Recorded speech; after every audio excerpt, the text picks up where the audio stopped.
வாட்ஸ்அப்ல love you message பண்ணேன். பிடிக்கலன்னா பிடிக்கலன்னு சொல்லு, இல்லைன்னா பிளாக் பண்ணு. அதான் என் உலக வழக்கம். அதை விட்டுவிட்டு என்ன என் புருஷன் சொல்லுவேன் மிரட்டுறது தவறா இல்லையா? அதெல்லாம் அநாகரிகமா இல்ல? இப்ப என்ன ஆகி போச்சு, உங்களுக்கு கல்யாணம் ஆயிடுச்சு, 2 குழந்தை இருக்கு, அதனால என்ன என் கூட வந்துரு, நான் பாத்துக்க மாட்டேனா? அது என் பொண்டாட்டில. பெத்தவங்களை விட்டு ஓடி வர பொண்ணு மனுஷினா, நான் பெத்ததையெல்லாம் விட்டு ஓடி வர பொண்ணு பெரிய மனுஷி இல்லையா? நான் இருக்கிற அழகுக்கும் அறிவுக்கும் நினைச்சிருந்தா ஒரு நல்ல பிள்ளைய லவ் பண்ணி இருக்கலாமே. அதை விட்டுட்டு ஏற்கனவே புள்ள இருக்கிற பொண்ணையா லவ் பண்றேன். சிரிச்சு பார்க்கணும் இதெல்லாம். ஆனா இதெல்லாம் ஒரு பக்கம் இருக்கட்டும், ஒரு மனுஷன் நிம்மதியா போன் பேச முடியுதா? நான் எப்போ போன் பண்ணாலும் ஒரு பக்கம் குழந்தை கத்துது, இன்னொரு பக்கம் புருஷன் கத்துறான். சரி, பகல்ல தான் அந்த பிரச்சனை, நைட்டு பேசலாமேன்னு போன் பண்ணேன்.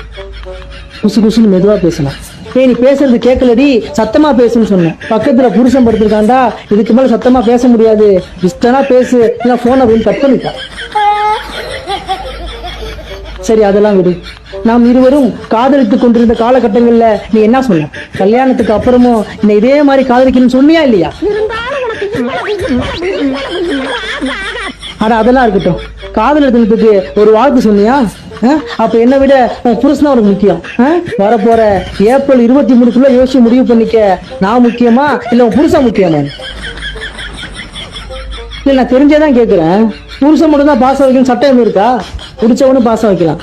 என்ன பண்ண சொல்றது? கரெக்டா சொன்ன தலைவா. என்னடா நீ?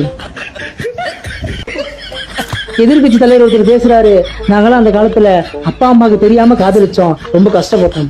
வேண்டாம், நான் கேக்குறேன், அப்பா அம்மாவுக்கு தெரியாம காதலிச்சதே இவ்வளவு பெருமையா பேசுறியே, ஒரு நாள் பொண்டாட்டி பிள்ளைக்கு தெரியாம காதலிச்சுப்பார், இந்த வலியும் வேதனை உனக்கு புரியும்.